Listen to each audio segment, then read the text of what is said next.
The Son of Man, he's coming. El Hijo del Hombre viene, pero ¿hallará fe sobre la tierra cuando regrese?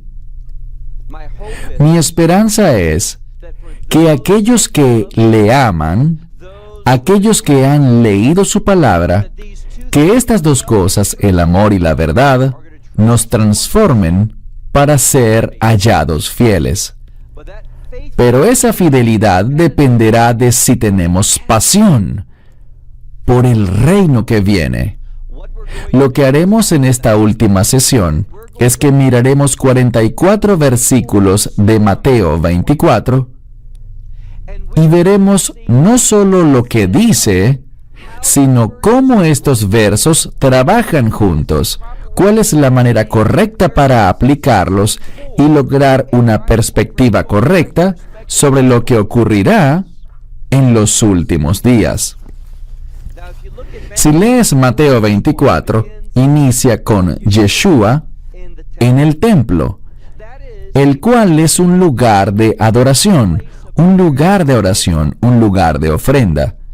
Así que Mateo 24 empieza con una referencia al Mesías, demostrándonos cuán importante es la adoración, cuán importante es la oración, cuán importante es que demos, que seamos personas dispuestas a ofrendar, ofrendarnos a nosotros mismos, ofrendar nuestros recursos para beneficio del reino. En el verso 1, Yeshua sale del templo y dice que se va por su camino, se va solo. Y de pronto, sus discípulos de cierto modo interrumpen esto y se acercan con una declaración. Ellos le señalan a él aquellos hermosos edificios y saben no solo un edificio, sino varios que estaban sobre el monte del templo. Bien, queda claro que ellos no se referían solo al templo, porque sobre el monte del templo habían principalmente dos instituciones, el templo y las cosas que le pertenecían a ese lugar, y también el Sanedrín, ¿recuerdan? El Sanedrín es el consejo de gobierno, los que mandaban. Entonces, con Havaná, es decir, con intención, con un propósito, vemos las oficinas del gobierno de Israel, el Sanedrín, y también el templo, compartiendo ese mismo monte. Y esto es para revelarnos que el gobierno correcto incluye la adoración correcta. Si no adoran a Dios adecuadamente, si no están orando, si no le están sirviendo, pues el gobierno será corrupto. Así que ellos le hablan a Yeshua y le dicen, ¿ves estos hermosos edificios? Y en el verso 2, él responde, les dice que no quedará piedra sobre otra que no sea derribada. ¿De qué habla? Obviamente de la destrucción de Jerusalén que ocurriría 40 años después. Bien, esto es vital que lo veamos, porque en el verso 2 se habla sobre la destrucción de Jerusalén a manos de Tito. Él está profetizando, está diciendo, esto será destruido, todo lo que ven allí, cada piedra. Les pregunto algo, ¿tuvo razón? Sí, la tuvo. Y esto sienta un precedente para nosotros. Esto busca informarnos que así como ciertamente él tuvo la razón con respecto a lo que ocurrió en el año 70 después de Cristo, si él profetizó de manera perfecta ese evento, ¿qué aprendemos? ¿Qué se deriva de esa realidad? Que lo que dijo con respecto al final de los tiempos también será perfecta y acertadamente realizado conforme a sus palabras. Esto vincula esos dos acontecimientos, es una ayuda hermenéutica para darnos la perspectiva y el entendimiento necesarios para interpretar correctamente lo que dirá más adelante. Y luego tenemos el verso 3. El verso 3 muestra un cambio de lugar. Eso es importante porque revela un cambio en el tema sobre el que estaremos hablando. Ya no nos referimos al año 70 después de Cristo, sino que ahora se ubican en el Monte de los Olivos, Inicialmente, de nuevo, era solo Yeshua. El Monte de los Olivos es un lugar importante. En hebreo es conocido rabínicamente como Har HaMishijá, que significa el monte de la unción, Mishijá. Es la misma palabra en una forma diferente de la que obtenemos el término Meshiach o el ungido. Hay una conexión, una identidad que une al Monte de los Olivos con el Mesías. Una de las razones es que sabemos que cuando el Mesías regrese, lo vimos en nuestro estudio anterior. Él ascendió desde el Monte de los Olivos y esos dos ángeles testificaron, una proclamación angelical, que así como Él ascendió desde ese lugar, regresaría de la misma forma. Simplemente confirma Zacarías 14:4. Ahora, tenemos un marco descriptivo del regreso del Mesías. Y los discípulos vienen y le hacen 3 preguntas en el verso 3. Ellos dicen, ¿cuándo sucederán esas cosas de las que acabas de hablar, de la destrucción de Jerusalén? ¿Cuándo será? ¿Cuándo será tu venida? ¿Y cuándo será el final de los tiempos? Al mirar estas preguntas, vemos algo. Ellos vincularon la destrucción de Jerusalén con su venida y con el final de los tiempos. ¿Por qué? Por lo que acabamos de decir. Si eso ocurrió, entonces estas otras 2 cosas, su regreso y el final de este mundo, podemos estar seguros de que también ocurrirán. De la misma manera, lo que pasó en el año 70 después de Cristo, Jerusalén bajo ataque, sabemos por el mismo capítulo 14 de Zacarías y en muchos otros lugares que Jerusalén estará bajo asedio en los últimos días. Es para recordarle a la gente, no se equivoquen como pasó en los tiempos de Jeremías, pensando que porque se trataba de Jerusalén, nada pasaría. No, Jerusalén atravesará tiempos peligrosos hasta el regreso del Mesías. Tenemos el contexto, su regreso y el fin de los tiempos. Verso 4. En el verso 4 hay una advertencia. Si eres sabio, tomarás nota de esta advertencia, porque dice, no dejen que nadie los engañe. En otras palabras, en los últimos días, y veremos esto por ejemplo en el verso 11, lo veremos 2 veces mencionado en este pasaje, que vendrán falsos profetas. Les daré otro verso. Segunda a Tesalonicenses, capítulo 2, verso 11, dice que Dios enviará una fuerte ilusión, es decir, un espíritu de engaño, a este mundo, y si no te has capacitado en profecía, si no estás preparado, si no entiendes los eventos, tiempos y temporadas, lo que ocurrirá y en qué orden, tú serás presa de este engaño. Es una fuerte advertencia. No permitan que nadie los engañe. No dejen que nadie los meta por un camino equivocado. Tomen esto con seriedad. Entonces dice en el verso 5, habrán muchas personas que vendrán en mi nombre. ¿Qué significa eso? Bien, tradicionalmente, la gente diría que vendrán falsos mesías, y así será, por lo que entienden que muchos vendrán proclamando que son el Mesías. Esa es una interpretación. El viernes por la noche conocieron a Gavin, y estábamos hablando hace años en Rumania, y él me decía que una de las formas como podríamos entender esto, y creo que tiene razón, es que no está diciendo aquí, más adelante lo hará, pero aquí específicamente no dice que vendrán personas diciendo que ellos son el Mesías, sino que está advirtiendo sobre personas que se identificarán bajo su nombre. Nombre es sinónimo de autoridad, que habrán quienes vendrán diciendo, yo estoy bajo su autoridad, he sido enviado por su nombre, yo soy creyente como tú. Y dirán también que Él, no que ellos mismos, sino que Yeshua es el Mesías. Muchos vendrán en mi nombre diciendo que yo soy el Mesías, es decir, que Yeshua es el Mesías. Y eso está bien. El problema es que esto está vinculado al verso 4. Verán, gran parte de esta fuerte ilusión, gran parte del engaño espiritual, vendrá de gente que dice: yo soy su seguidor, yo creo que Yeshua es el Mesías, yo lo he aceptado. Así que, solo por el hecho de que se vistan como ovejas, tengan cuidado. Hay muchos lobos alrededor nuestro, muchos falsos maestros. Pasemos al verso 6.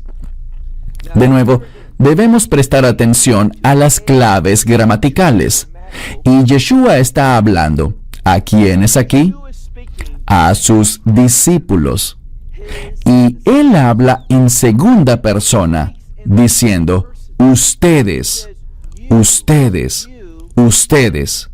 Eso es importante, porque cuando lleguemos al verso 16, notaremos un cambio. En el versículo 16 y en los versos que le siguen, él ya no le hablará a los discípulos, sino que estará hablando con respecto a Israel, con respecto a aquellos que están en Judea, dirigiéndose al pueblo judío. Pero en el verso 6, él estará durante varios versículos hablándole a los discípulos sobre lo que ellos encontrarán. Pero no me refiero necesariamente a esos 12 discípulos, sino a sus discípulos. ¿De qué época? Veremos una transición. Él habla sobre el final de esta era. Él habla sobre su regreso. Y dice, básicamente, tengan mucho cuidado. Dice aquí que ustedes oirán de guerras y rumores de guerras. Ahora, estas cosas nos hablan de inestabilidad. Vendrá un tiempo de gran conflicto, no solo una guerra aquí y allá, sino guerras y otras guerras en el horizonte. Vendrá un tiempo de gran conflicto políticamente, militarmente, y luego dice, no se alarmen. ¿Por qué? Estas cosas deben suceder. Y luego dice en el verso 7 que van a ocurrir. Tu Biblia puede que diga naciones, pero literalmente esta palabra se refiere a un grupo étnico, haciendo guerra contra otro grupo étnico. No necesariamente se trata de países o naciones, sino batallas étnicas. Y por cierto, una asignatura que está creciendo en la universidad, es decir, un curso de estudios que explota de popularidad, es estudios de genocidios. Estos conflictos sucederán no con base en líneas geográficas en un mapa, sino originados en las diferencias étnicas. Vemos esto en África, en Europa, y se tornará peor, peor y peor. También dice en el verso 7 que no solo se levantará un grupo étnico contra otro, sino que también reinos o naciones. Y aquí, en la segunda parte del verso 7, sí están hablando de naciones o países saliendo a la batalla. Así que veremos conflictos sociales, conflictos políticos, veremos guerras, toda clase de inestabilidad. Y se pondrá peor. No solo tendremos este tipo de inestabilidad, sino que también tendremos hambrunas, tendremos pestilencias, enfermedades, que ni siquiera seremos capaces de tratar. Y no solo es que ocurrirán terremotos y hambrunas y pestilencias, sino que todas estas cosas sucederán al mismo tiempo. En otras palabras, lo que vendrá es un caos. Escuchen bien. Él está hablando a los discípulos. Estas cosas no están relacionadas con la ira de Dios. Estas cosas, guerras. ¿Qué dijo Santiago? ¿De dónde proviene el conflicto sobre ustedes? ¿Es Dios quien lo envía? No, es que yo busco mi camino, tú buscas tu camino y allí chocamos. Él dice que vendrán hambrunas y terremotos. ¿Por qué? Si conoces profecía, cuando la tierra no se está comportando bien, se debe a que la adoración no está agradando a Dios. Lo vemos repetidamente. Lee Amós, Joel. Cuando Dios no se complace con la adoración, la tierra lo reflejará. Piensa sobre esto. Hambrunas, terremotos, enfermedades, guerras, están en el horizonte. Y dice, si lees ahora en el verso 8, dice que estas cosas son solo el principio de los dolores de parto. Son solo el principio. ¿Por qué? Porque ninguna de estas cosas se relacionan con la ira de Dios. Nuestros propios conflictos, nuestra habilidad para torturar, para matar, para cometer atrocidades, tan malas y horribles como puedan ser, nada de lo que podamos hacer se puede comparar con la ira de Dios, que caerá sobre este planeta. Alabado sea Dios, nosotros como creyentes tenemos una promesa.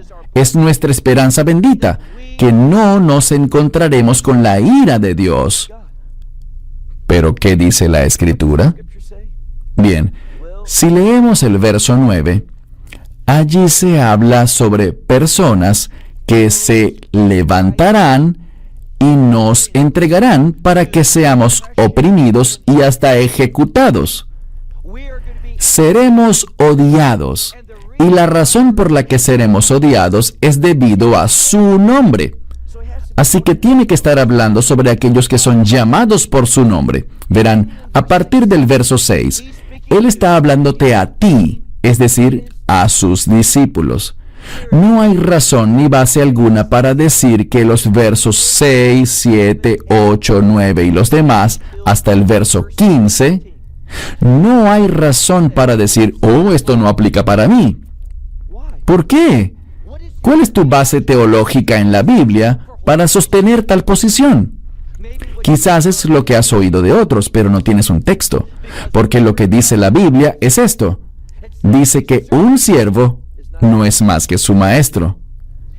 Si odiaron a Yeshua, y así fue, te odiarán a ti. Si lo persiguieron a él, y así fue, te perseguirán a ti, debido a su nombre. Él le habla aquí a creyentes. No es mi opinión, es un hecho en las Escrituras. Así que, en el verso 9, se habla de nosotros siendo entregados, siendo odiados. Pero la persecución, su fuente, proviene de afuera, no de adentro. Pero miren ahora el verso 10. Allí dice que muchos serán literalmente ofendidos. Lo que significa es, una ofensa involucra un cambio en la perspectiva. Y de lo que esto habla, en el verso 9 hablábamos sobre amenazas y persecuciones externas en contra de la comunidad de creyentes. Pero en el verso 10 se vuelve aún peor porque allí dice que un hombre se levantará en contra, y tu Biblia quizás diga prójimo. Es una palabra que muestra algún tipo de conexión. Dice, un hombre traicionará a su hermano. Esto habla sobre persecución. Es una expresión de traición desde adentro. Habrán personas que dirán, yo soy creyente. ¿En serio? Porque cuando las cosas se vuelvan difíciles, dirán, para esto no fue para lo que acepté al Señor. Esta visión, esta teología, esta creencia, este Jesús no es para mí. Y para evitar la persecución, estas personas que pueden incluso ser parte de tu congregación, rápidamente se pondrán en contra de los verdaderos creyentes. Vamos a enfrentar persecución, obstáculos y enemigos desde afuera y desde adentro. Es lo que dice. En el verso 11, él dice, y creo que esto justifica aún más esta interpretación. Dice en el verso 11 que vendrán muchos falsos profetas. Y hablamos de personas. Piensen en los falsos profetas de Israel. ¿Estaban ellos fuera de la comunidad? No era así. Ellos venían de adentro de la comunidad. Así que muchos falsos profetas vendrán y engañarán, harán descarriar a muchos. ¿Serás tú parte de esos muchos? Si no estás preparado, si no estás apasionado por el reino, si no estás viviendo con expectativas basadas en la verdad profética, esto no se refiere a salvación, se refiere a ser hallados fieles, trayendo honor y viviendo una vida digna de alabanza. Eso es lo que nos interesa. Y si sufrimos, y así será si estamos vivos para ese tiempo, si sufrimos tortura o si somos ejecutados, ¿qué dijo Pablo? Ninguno de esos sufrimientos se comparan con la gloria que recibiremos. ¿Dónde? En el reino. No se enfoquen en esta era actual, olvidándose así del reino. Permitan que su esperanza de reino, que es segura, no hay nada que dudar al respecto, está establecida por la sangre del Mesías. No dejen que esa esperanza del reino sea afectada por un desvío en la era actual, porque no entendiste, no estuviste pendiente, y de todo esto que hablamos piensas, ¿eso nunca me pasará a mí? Puede que sí, y por cierto, como dije anoche, existe una mayor persecución contra la fe en Yeshua hoy día que el año pasado, 10 años atrás o 100 años atrás. Esto es confirmación de las señales anunciadas. Entonces, dice el verso 11 que vendrán muchos falsos profetas. El verso 12 dice que debido al incremento de la maldad se incrementará. ¿Quién habla allí? Yeshua. Verán, hay individuos. ¿Recuerdan que hablábamos sobre unos herejes que deniegan el reino milenial? Algunos hasta dicen que estamos viviendo el reino milenial hoy en día. Y estas personas, su creencia es que, bien, vamos a ser victoriosos en esta era. No. Vamos a ser perseguidos, torturados y ejecutados en esta era. Es lo que dice el Mesías. Ellos piensan que seremos tan exitosos que prepararemos a este mundo para que cuando el Mesías regrese, todo estará a punto, tal como Él lo quiere. Y ellos creen que la iglesia producirá este cambio. No es algo sano bíblicamente. Suena bien. Es agradable al oído, está en línea con lo que muchos rabinos enseñan sobre el fin de los tiempos en la actualidad, pero tal teología viene del infierno, se origina en los deseos de la gente y no en los deseos de Dios. Así que dice en el verso 12 que habrá un incremento en la maldad, y esto causará que el amor de muchos se enfríe. ¿Con qué hemos dicho que se asocia el amor? Con la obediencia a los mandamientos de Dios.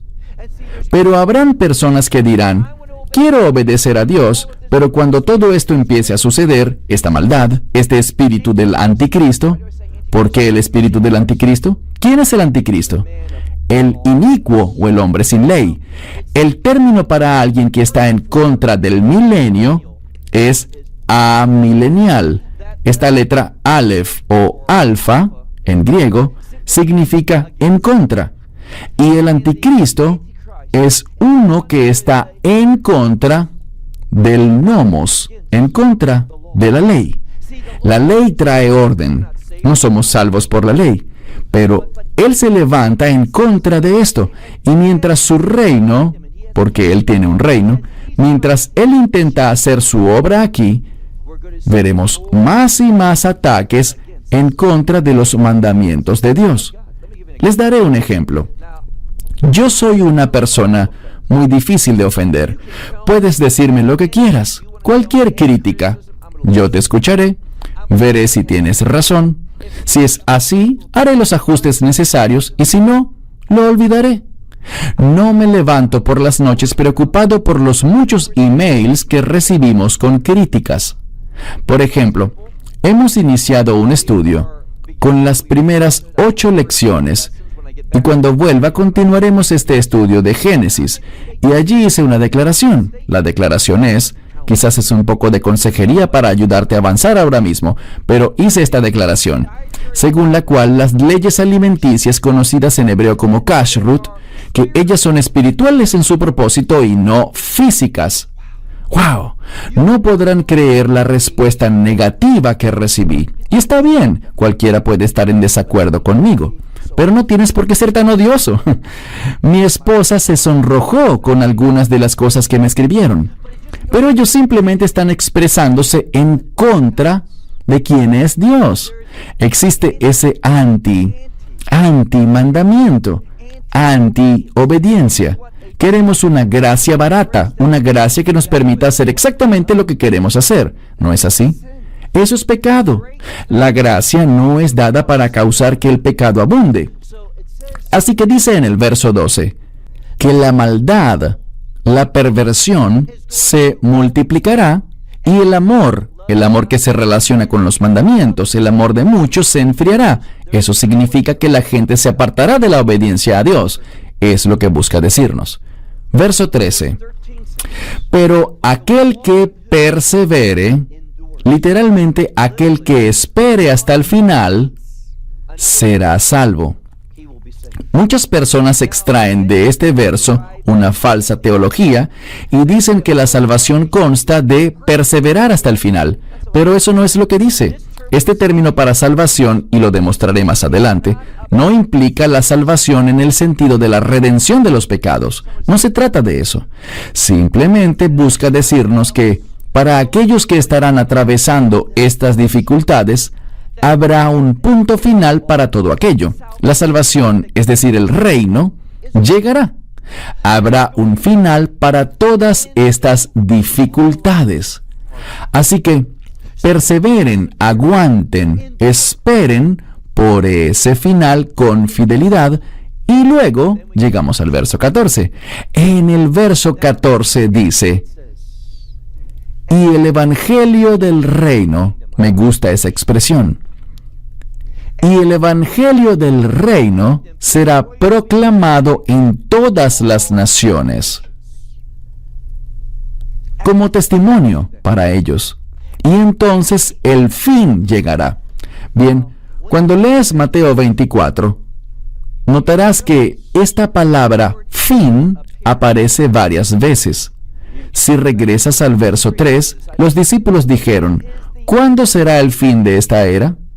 Algunas veces, las mismas palabras, son aplicadas en diversos contextos. ¿Qué quiero decir? Bien, cuando ellos hablan sobre el fin, en el verso 14, cuando dice que el evangelio del reino será proclamado en todas las naciones y entonces vendrá el fin, se refiere al fin de esta era de los gentiles.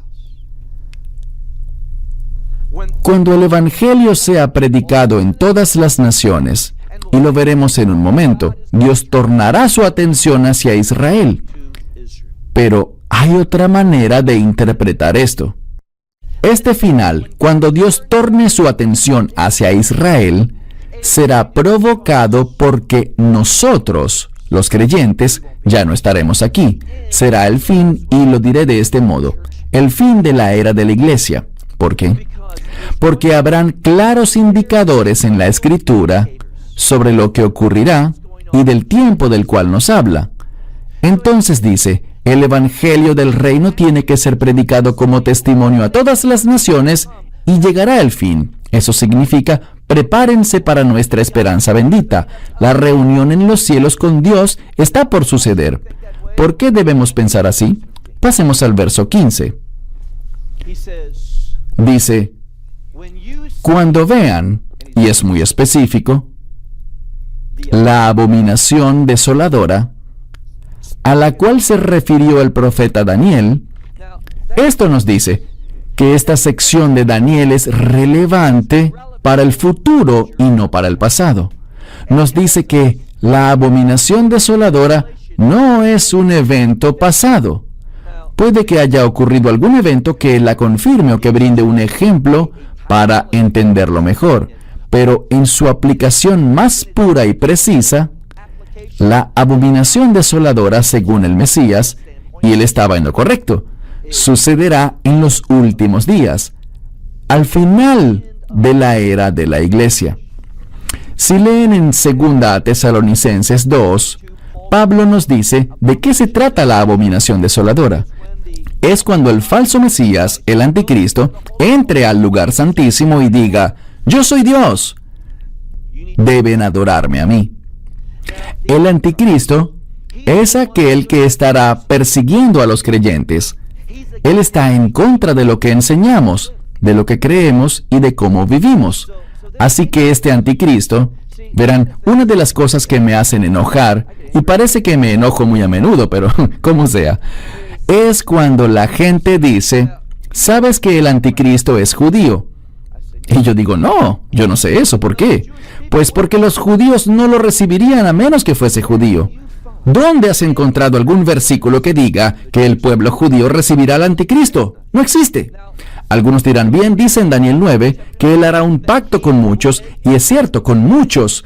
Israel estará de acuerdo, pero eso no significa que lo recibirán como el anticristo. Verán, este anticristo hará algo. Él derrotará al carnero que estará causando estragos en el mundo. Él traerá un tiempo de paz y prosperidad, de paz tangible en un sentido físico, prosperidad real en un sentido monetario. Habrá seguridad en el mundo. El mundo dirá: ¿quién es como la bestia? Ese es el imperio sobre el que gobernará el anticristo. Todos lo amarán, menos nosotros, que sabremos quién es él. Diremos: este no es de Dios. E Israel, si se da la paz en el Medio Oriente, quiero decir, con el carnero, Israel sufrirá en gran forma. Entonces, ellos estarán dispuestos a llegar a un acuerdo, pero no a un pacto espiritual, sino simplemente a un acuerdo, un tratado. Y el anticristo intentará toda clase de cosas para buscar seducir a Israel hacia él y lejos de Dios. Porque si lo logra, él sabe cuán importante es Israel en el programa de Dios para establecer su reino. Israel tiene que arrepentirse, tiene que enderezarse espiritualmente, tiene que recibir la verdad.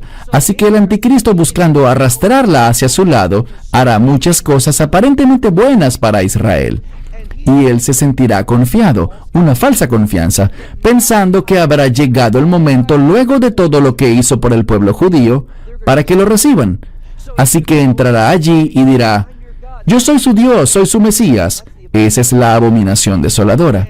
Pero Israel le dirá no al anticristo. ¿Cómo lo sé? Bien, simplemente sigamos leyendo. Porque notaremos que hay un cambio en el tema sobre el cual Yeshua empieza a hablar. Pero permítanme decirles una verdad muy importante en este momento. Verán, para entender la revelación de Dios, a veces tenemos que ver: oh, esto habla sobre tal evento, y luego descubrimos más al respecto en otra escritura.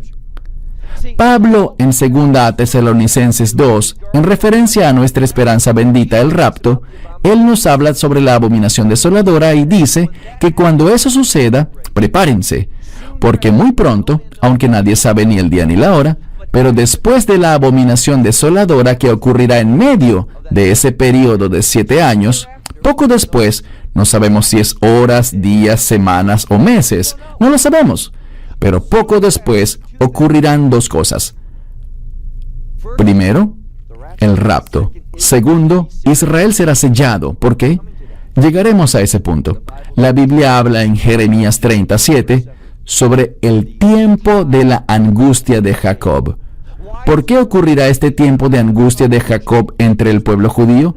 Porque rechazaron al anticristo, porque no lo recibieron. Por esa razón. Pero, ¿cuál es la señal de nuestra esperanza bendita? Sabemos dos cosas. Sabemos que nuestra esperanza bendita, esa reunión arriba, ocurrirá antes del derramamiento de la ira de Dios. ¿Cierto? Porque 1 Tesalonicenses 5:9 dice que Dios no ha designado a su pueblo a los que recibieron el Evangelio para la ira, sino para la salvación. Nosotros no estaremos aquí para la ira de Dios. ¿Y qué sabemos de Joel capítulo 2 en español, pero capítulo 3 en la Biblia hebrea? Allí dice que habrá una señal que es una especie de última llamada. Si quieres recibir un cuerpo glorificado, si quieres ser parte de su pueblo de reino, si quieres tomar lugar en la esperanza bendita y escapar de la ira de Dios, entonces debes invocar el nombre del Señor antes de que inicie su ira. La última señal es que el sol se volverá negro, pero ten cuidado, porque hay otra señal de la que hablamos en la que el sol se vuelve negro y las estrellas caen al suelo. Pero aquí está la clave, la luna. Antes de la ira de Dios, Joel habla de esto. Apocalipsis habla de esto. En Apocalipsis al final del capítulo 6, la clave es que la luna se vuelve roja, como sangre. Cuando veamos eso, sabremos que el final está cerca. Así que primero viene la abominación desoladora, luego ocurrirá ese testimonio en el cielo. El sol no dará su luz, se pondrá negro, la luna se pondrá roja, las estrellas caerán, y esta será la última oportunidad para ser parte de la esperanza bendita de Dios. Porque inmediatamente después, Israel, en realidad antes del rapto, será sellada. Lo puedes ver en Apocalipsis 7. Y ahora encontramos algo en el verso 16. En este verso hay un cambio. Yeshua ya no está hablando de ustedes, como antes hablaba. Él dice, aquellos que están en Judea, bien, Judea. Judea era también en ese tiempo una manera como se referían a Israel.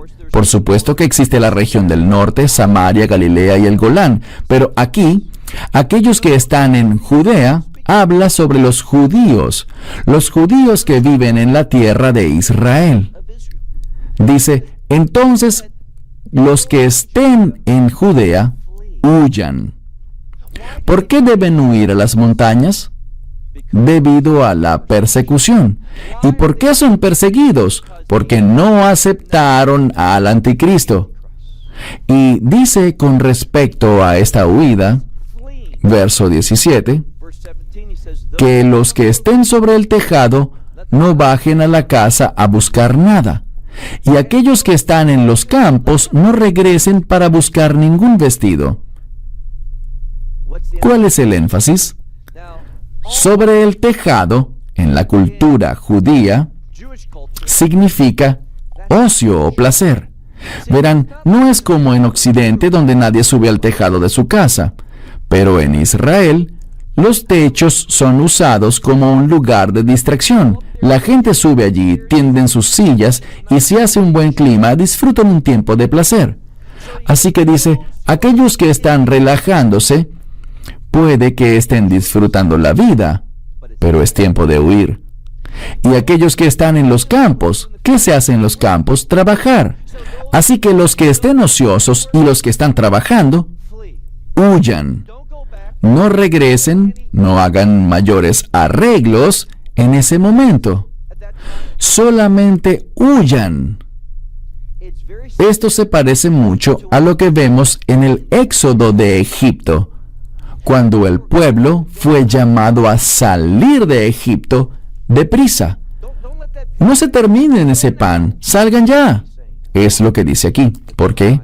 Porque el tiempo de la angustia de Jacob ha llegado. Entonces tienes a las personas en los tejados, verso 17, personas en los campos, verso 18, que todos huyan. Verso 19. El verso 19 dice, ay de aquellas que están embarazadas o amamantando. Le habla a las mujeres. ¿Por qué esto es importante? Cuando la mujer toma protagonismo en un pasaje, esto nos habla de redención. Así que el contexto aquí es que la redención viene. Huyan, pero será difícil. Las mujeres embarazadas, mujeres criando bebés, lo que dice es que para Israel, su experiencia de redención será difícil. Dice el verso 20, oren para que su huida no sea en invierno o en Shabbat. Ahora, en Israel, el invierno significa lluvia.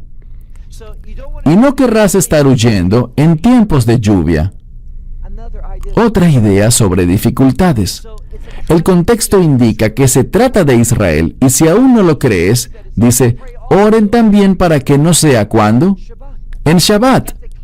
Es una clara referencia al judaísmo. Aquí no nos habla de creyentes, de la iglesia. Iniciando en el verso 16, hay un cambio. El enfoque está sobre Israel, el pueblo judío, su tiempo de tribulación. ¿Por qué tanta tribulación? Para que lleguen a la fe. Dios está moviendo. El tiempo de los gentiles terminó y Él está volviendo su rostro a Israel. Entonces dice, oren para que su huida, su salida, no sea en invierno ni en Shabbat. Verso 21. Porque en esos días habrá gran tribulación. Allí está. Y esa gran tribulación no se trata, en primer lugar, de la persecución que ocurrirá del segundo holocausto, si lo quieren ver así, sobre el pueblo judío. Esto no habla solo de eso, sino también de que la ira de Dios empezará a caer sobre este mundo. Estamos hablando de una gran tribulación que no será para los creyentes, porque no estaremos aquí para ese tiempo. Entonces dice, ustedes sufrirán una gran persecución. Verso 22. Él dice, pero el Señor acortará estos días. Algunas personas lo interpretan como que serán menos días, pero quizás podría ser que literalmente los días duren menos, porque cuando Dios está interesado en demostrar su autoridad, que Él está en control, Él hace como quiere. Ahora, podrías pensar, cada día tiene 24 horas, pero Dios los puede acortar al tiempo que Él quiera. Si Él quiere que el sol se detenga allí, se detendrá allí. Los científicos dirán, eso no puede ocurrir, produciría un caos. Dios puede hacer lo que quiera. Él no necesita la aprobación científica para justificar sus decisiones. Si Él quiere hacer que un día dure 20 horas o 18, Él puede hacerlo. Así que Él acortará los días, debido a que si no lo hace así, ningún ser sobreviviría. Todos morirían. Nadie llegaría al final de lo que viene. Insisto, vimos un cambio. Esta esperanza bendita ocurre antes del verso 16, basado en otras escrituras y en los eventos que él está describiendo aquí. Así que ahora, iniciando en el verso 16, vemos referencias de la segunda venida. Hablamos de la segunda venida, no del rapto, sino de su regreso de vuelta al Monte de los Olivos y en última instancia a Jerusalén. Y dice, a menos de que el Señor acorte los días, nadie sobreviviría. ¿Pero por causa de quién? De los elegidos. Ahora, recibí un email esta semana. Un formidable sujeto, muy amable y decoroso, me hizo sentir bien y todo eso. Y me dice, estoy confundido porque usted dice, en referencia a Mateo 24, que los elegidos son Israel, el pueblo judío. Pero mi pastor, él dice que no es así, que claramente son los creyentes. Realmente no existe un conflicto, porque con todas las citas de las Escrituras que este hombre presenta para justificar su creencia, yo estoy de acuerdo. Pero todas provienen de Pablo, y cuando Pablo habla sobre los elegidos, muchas veces él habla sobre aquellos que pertenecen al reino. Pero Yeshua aquí está hablando sobre Israel. ¿Por qué? Bien, yo le pregunté al hombre, ¿qué enseña tu pastor sobre el rapto? Estaremos fuera de aquí desde el día 1. Y le dije, ¿y no es incoherente que él diga eso, pero aún quiera aplicar este término sobre los elegidos, que significa escogidos, a la iglesia que está en este momento en medio de esta ira? Debemos ser consistentes. Él dice, ¿quieres decir que pueden haber situaciones en las que la misma palabra tenga más de un significado? Absolutamente, absolutamente. Si estás hablando de dos autores distintos, o incluso si hablas del mismo autor, y te daré un ejemplo en Romanos 9:6. Un hombre escribió esto, Pablo, y dijo, no todo Israel es Israel. ¿Qué quiso decir? Lo he explicado muchas veces. La primera vez que nombra a Israel se refiere al pueblo judío. No todo el pueblo judío es Israel. ¿Qué quiere decir? La segunda vez que nombra a Israel, está hablando de la gente del reino, de aquellos que estarán en el reino de Dios. Dice, no todo judío estará en el reino de Dios. Así que podemos decir lo mismo. No todos los elegidos, es decir, Israel, serán elegidos, serán escogidos. El mismo principio. Aquí en Mateo 24, cuando habla sobre los elegidos, no habla como lo hace Pablo en otros pasajes, sino que habla sobre Israel. Así que a menos de que esos días sean acortados por causa de los elegidos, nadie se salvaría. Y esto solo nos dice cuán precioso es Israel para Dios. Él no ha terminado con ellos. Y ahora avanzamos al verso 23. En el verso 23, Él dice, ellos les dirán a ustedes, aquí está el Mesías, no les crean. Ahora estamos hablando sobre la segunda venida. Y en referencia a la segunda venida, si alguien dice, el Mesías está aquí, espero que esto no se esté refiriendo a ninguno de nosotros, pero para Israel, está hablando aquí al pueblo judío. Si alguien dice, aquí está el Mesías, no le crean. En el verso 24 dice, porque muchos falsos mesías y falsos profetas se levantarán, engañando a muchos, haciendo grandes señales, poderosas señales, que engañarán a muchos. Verso 25. Les he dicho estas cosas. El Mesías dice, se los estoy advirtiendo de antemano. Y cuando empiecen a verlo, deberán tener mayor fe, mayor confianza en la palabra de Dios, si es que no la tienen en este momento. Y luego vemos el verso 26, donde leemos, y si les dicen, aquí está, en el desierto, no salgan. O aquí está, en una recámara secreta, no lo crean. ¿Por qué? Verso 27. Ahora Él está hablando, empezando una sección donde dará una descripción de la segunda venida del Mesías. No habla del rapto, de nuestra esperanza bendita, cuando el Mesías nos reúne en los aires para llevarnos al cielo. Él está hablando ahora de la segunda venida del Mesías, volviendo al monte de los olivos y entonces entrando al lugar santísimo y estableciendo el reino de Dios. Él dice, como el relámpago sale del oriente y se mueve al occidente, ¿tú ves esto? Quiero decir, los relámpagos tienen un encanto que captura la atención de la gente. Así como los relámpagos aparecen en el oriente y se mueven al occidente, así será la venida del Hijo del Hombre. La segunda venida del Mesías será muy visible. No necesitas ir a tal sitio, estar en tal lugar, ni hacer nada especial. Pero mucha atención, porque aquellos que no hayan sido parte de la experiencia del rapto, lo verán muy claramente. Con respecto a su segunda venida, vean el verso 28. Un poco extraño, ¿no es así? Dice, donde esté el cadáver, allí estarán los buitres, o algunos dicen las águilas. De lo que habla es de esas aves que les encanta devorar aquello que está descompuesto y muerto. Y dice, en el tiempo del Mesías, habrán aquellos que se regocijarán, que saltarán sobre la muerte. Bíblicamente, vemos en algunos de los profetas, pero especialmente en los textos rabínicos, que hay una relación entre las aves impuras y los demonios. Dice que habrá una fuerte actividad demoníaca en los últimos días. Verso 29. Pero inmediatamente después de esa tribulación, y por cierto, esa tribulación será única. Daniel 12:1 dice que nunca habrá nada como eso antes o después. Es la peor tribulación en la historia.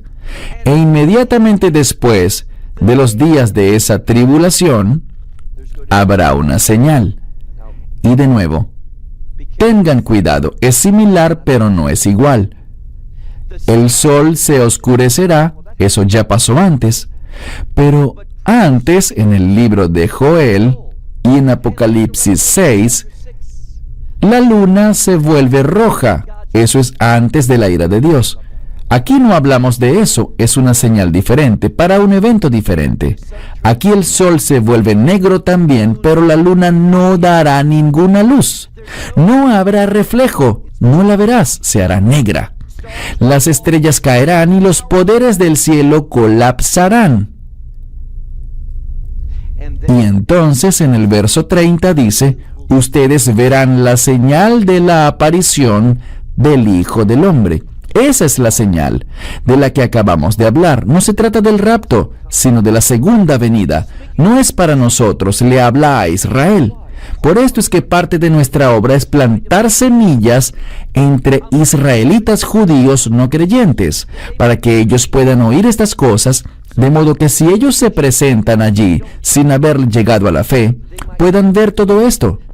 Tenemos un amigo, lo vimos en Phoenix, y no sé si Rivka lo tenga con ella ahora mismo, pero ellos publicaron una edición hermosa, con cubierta de piel, 10,000 ejemplares, con la meta de imprimir más, pero la primera edición fue de 10,000 copias, de los 4 evangelios en hebreo, en un estilo que es muy, pero muy consistente con el judaísmo, buscando regalarlos todos, gratis, totalmente gratis para los que hablan hebreo, para que cuando todo esto empiece a ocurrir, puede que ellos lo vean y puedan entender y empiecen a perseguir la revelación de Dios.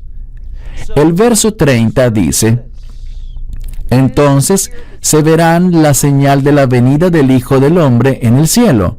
Y dice, citando las Escrituras, que todas las familias de la tierra lamentarán. Eso viene de Zacarías capítulo 12. Alguien que conozca sobre profecía entenderá que esto es una cita de Zacarías y buscará ese pasaje para obtener una mayor revelación. Dice que el Mesías aparecerá en las nubes. Eso es de Daniel capítulo 7. Y eso habla sobre la divinidad del Mesías. Entonces el Mesías como Salvador, el Mesías como el divino Hijo de Dios, Él aparecerá con poder y con la gloria de Dios. Es lo que dice Daniel. Lean Daniel 7, versos 13 y 14. Y entonces Mateo 24:31. Y entonces enviará a sus ángeles a las 4 direcciones de los cielos, con el fin de que ellos reúnan ¿a quiénes? A los elegidos. Eso es lo que dice Isaías en Isaías 11. Es lo que dice Ezequiel en Ezequiel 37. Y lo que dice Jeremías en Jeremías 23 y en muchos otros lugares. Una y otra vez en profecía tenemos una promesa de Dios que Él reunirá a los elegidos. ¿De quién está hablando? ¿De creyentes? No, de Israel, de las ovejas perdidas.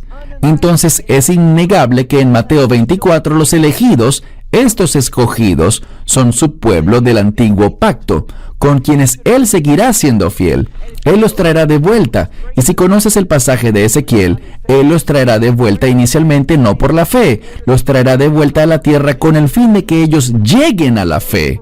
Por esto es tan profético el trabajo de Gavin y Karen con su organización para ayudar a los judíos en Europa Oriental a regresar a la tierra. Ese es el espíritu del Mesías. Eso es lo que los ángeles harán. Así que brindémosle algo de ayuda. En el verso 31 vemos esto. La reunión de los exiliados, los elegidos, verso 32. Ahora, hagan una nota mental porque hemos llegado a un final. En el verso 32, al final de la última palabra en el verso 31, Él ya no se está refiriendo a Israel ni hablando sobre el pueblo judío durante este tiempo de la angustia de Jacob. Aquí vuelve gramaticalmente a hablar de ustedes, a los creyentes. Él ya les dibujó lo que pasaría y ahora repasa el mensaje para darnos a los creyentes algunas informaciones y ayudas adicionales para entender lo que ocurrirá en esos días. Y nos dice, observen la higuera. ¿Qué es la higuera? Es Israel. Él nos dice, dense cuenta de lo que está pasando en Israel. Por cierto, este pequeño país está en las noticias todo el tiempo, ¿no es así? Quiero decir, los israelitas, tenemos un agente de prensa que es solo la mitad de bueno. Nos mete en los periódicos, pero no nos brinda buena cobertura. Ese es el problema. Pero observen a Israel. Y una de las cosas que me gustaron del discurso del primer ministro Benjamin Netanyahu ante las Naciones Unidas, lo he criticado pero también admito lo bueno. Él dijo a la gente, ¿saben qué? Muchos países tienen problemas, pero la economía de Israel está floreciendo. Estamos creciendo, estamos construyendo. Eso es profético. No se trata de que yo quiera apoyar al primer ministro. Digan gloria a Dios, porque Dios dice que en los últimos días observen la higuera, cuando la rama se enternezca y las hojas broten, cuando crezca y se multiplique. ¿Saben qué? Estas cosas están cerca. ¿Qué cosas? Dice, cuando vean esto sabrán que el verano está cerca. Hay un juego de palabras. Yo creo que el Nuevo Testamento fue escrito en griego, todo el Nuevo Testamento. Pero hay una gran probabilidad de que cuando Yeshua hablaba lo hacía en hebreo. Y la palabra verano en hebreo es la palabra kayitz. Pero la palabra fin es la palabra ketz. Es la misma palabra con una vocal de diferencia. Así que puede haber un juego de palabras. Cuando vean la higuera florecer, sabrán que el verano está cerca. Cuando vean a Israel florecer, sabrán que el fin está cerca. Verso 32. Presten atención a Israel. Verso 33 dice, cuando vean estas cosas, sepan que la venida del Hijo del Hombre está cerca. Verso 34 dice, se los he dicho, cuando estas cosas empiecen a ocurrir, será la última generación. No significa que debido a que en 1967 Jerusalén o en 1948 la nación de Israel empezó, allí fue que el contador para observar a Israel inició. No, es cuando empecemos a ver las cosas mencionadas en Mateo 24, versos 6, 7, 8 y demás. Cuando veamos que el Evangelio se ha proclamado a todas las naciones, esos eventos, sabremos que solo queda una generación. Dice en el verso 35, el cielo y la tierra pasarán, y así será. Pero mis palabras no pasarán. No busquen su seguridad en las cosas del cielo ni de la tierra. El cielo tampoco es nuestro destino final. El cielo es temporal. El cielo se terminará también. Me dirás, ¿y las calles de oro y el mar de cristal? Ese no es el cielo. Esa es la nueva Jerusalén. No las confundas, muchos lo hacen. Cuando confundes el cielo con la nueva Jerusalén, tendrás una teología terrible. Todo esto está muy claro. Entonces dice, el cielo y la tierra pasarán, pero mis palabras no pasarán. ¿Qué hará entonces una persona sabia? Nosotros basamos nuestra vida, nuestra existencia, todas nuestras decisiones en la palabra de Dios. Y es solo cuando hacemos esto que estaremos preparados para los últimos días, para que podamos ser hallados fieles. Y ese es el núcleo de nuestra obra. Todo lo que queremos hacer es brindarle enseñanzas bíblicas a la gente para todo el que quiera oír. Para ellos estamos aquí. Verso 36. Todavía hablando en referencia a ustedes creyentes, dice, pero con respecto al día y la hora, no dice la temporada, dice el día o la hora, no dice semana ni mes. Con respecto al día y la hora, ustedes no saben cuándo vendrá el Hijo del Hombre. ¿Quién es el único que lo sabe? El Padre. Verso 37.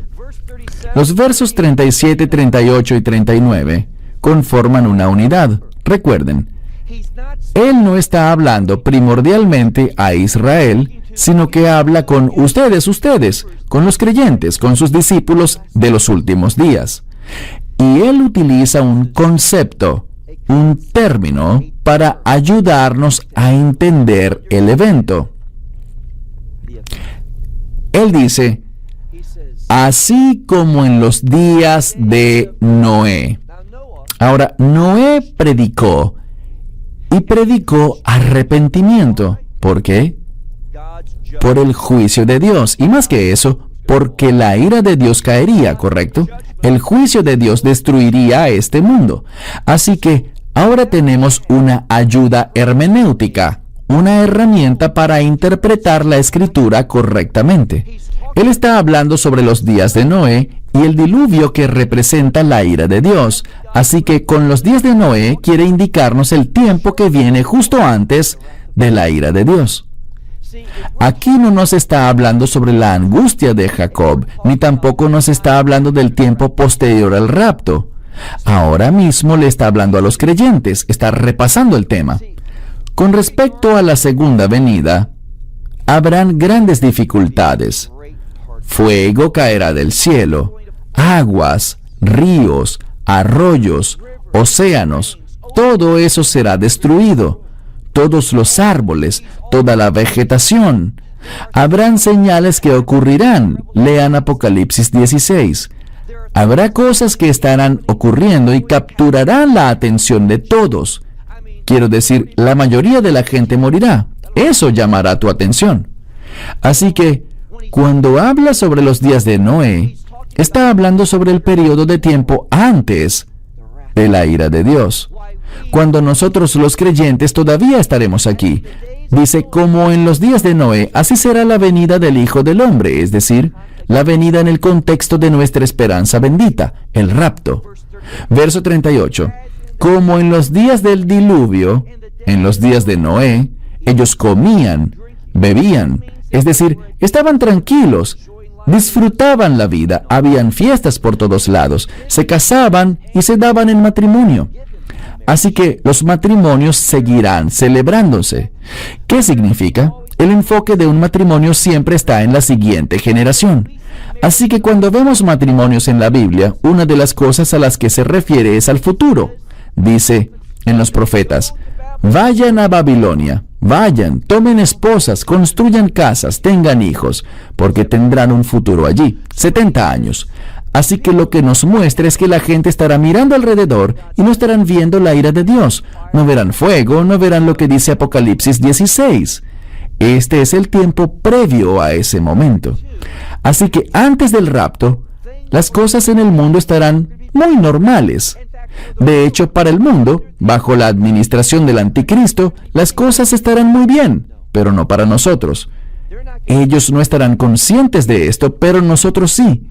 Así que tal como en los días de Noé, ellos comían y bebían, se casaban y se daban en matrimonio.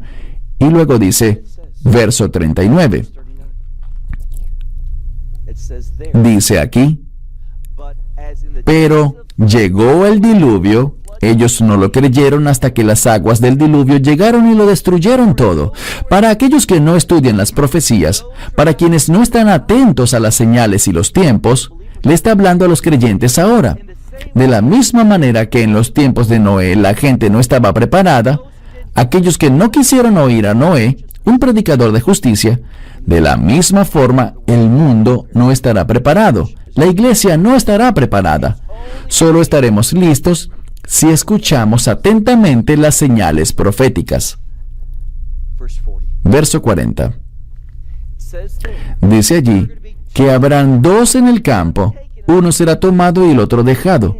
Esto es de nuevo una descripción del rapto. Esta palabra tomado en hebreo es de la cual obtenemos la palabra lejejá para rapto. Tiene que ver con ser arrebatados. Ese es el significado de la palabra en griego que traducimos como rapto, como sacar de un lugar. Dice, 2 estarán en el campo, uno será tomado y el otro no. 2 mujeres estarán moliendo en el molino, una será tomada y la otra no. ¿Qué quiere decir? El que puedas tener tu parte en la esperanza bendita no se basa en el lugar donde estés, ni se basa en lo que hagas, se basa en la gracia de Dios, se basa en el Evangelio. No es donde estés ni lo que hagas, sino lo que has creído y en quién has creído. Así que uno será tomado y el otro no. Y luego encontramos al llegar a la conclusión de esta sección que dice lo siguiente: con respecto a estos últimos días, ustedes no lo sabrán. Así que dice, manténganse vigilando, porque la hora, ¿ven el cambio? Antes dijo el día y la hora no sabrán, pero en el verso 42 dice la hora, no el día, sino la hora. Ustedes no sabrán. Del tiempo para la venida, ¿de quién? Todos los otros versículos decían del Hijo del Hombre, pero aquí hay un cambio importante. Pasa del Hijo del Hombre a su Señor. Su Señor. Aquellos que perciben correctamente al Mesías, lo perciben como su Señor. Verso 43. Dice, si el dueño de la casa, si él supiera la hora en la que el ladrón va a llegar, estaría preparado. El ladrón llegará hoy a las 2 de la madrugada. Él estaría listo. Pero si solo sabes que viene un ladrón, pero no sabes cuándo, podría ser hoy, mañana, la semana que viene o el año que viene, no estarías listo a menos que estés listo en todo momento. La única forma como puedes estar listo si no conoces la hora es que estés listo siempre. Y por esto es que el verso 44 dice, estén listos, estén atentos, preparados, vigilen, presten atención, prepárense, porque es lo último que diré. Y estas no son mis palabras, vean las Escrituras. Dice, porque el Hijo del Hombre viene a una hora, literalmente, que ustedes no pueden imaginar, que ustedes no pueden discernir. Entonces podrán saber que está cerca, pero no sabrán la hora. Es imposible. De hecho, dice que Él viene a una hora que no imaginan, que no pueden concebir. Insisto, la única forma es estar listos ¿cuándo? Todo el tiempo. Y la forma como demuestras que estás listo es vigilando, prestando atención, buscando todas estas señales proféticas. Mi esperanza es esta, que de alguna humilde manera nuestro estudio de Mateo 24 te anime, te motive a estar listo para su regreso, para ser una persona con mentalidad de reino, viviendo de acuerdo con el carácter del reino, pues ese es nuestro objetivo. Nos reunimos el viernes, el Shabbat y hoy para estar mejor preparados para lo que ocurrirá, para ser hallados fieles cuando el Mesías venga para reunirnos con Él. to call us to him. Esperamos que te hayas edificado con el mensaje de hoy y lo compartas con otros. Te invitamos a seguir nuestros estudios cada semana por este canal y por el portal de YouTube de Amarás a Israel. También puedes descargar nuestra aplicación móvil gratuita, Mi Estudio Bíblico. Finalmente, para obtener más información sobre nosotros, visita nuestra web amarasaisrael.org, donde encontrarás otras conferencias de Baruch en audio, video y texto. Hasta el próximo programa. Que el Señor te bendiga en Yeshua HaMashiach, Jesús el Mesías, mientras caminas con Él. Shalom desde Israel.